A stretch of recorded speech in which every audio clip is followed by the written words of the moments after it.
ECDL Advanced Access Lesson 48 Form Headers and Footers. Forms can have header and footer areas defined which appear at the beginning and end of every form.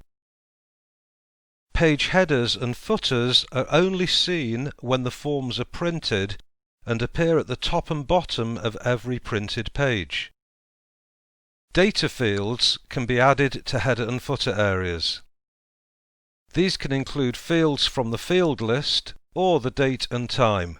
Okay, so let's try this out. If you open the Premises database and open the New Premises form in Design View, right-click on a blank area of the form and select Form Header Footer.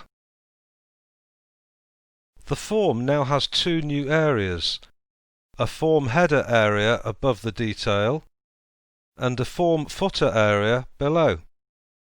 In the Tools section, click on Add Existing Fields, and then from the field list, drag the address field to the center of the form header area. Change the label text to Property.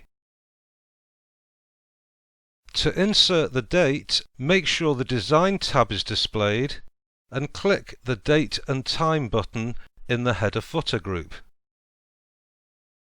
In the Date and Time dialog box, remove the check from Include Time and leave all other settings as they are, and then click OK.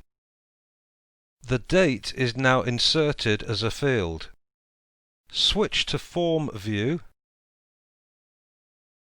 and now we can see the actual date which appears at the top of every form.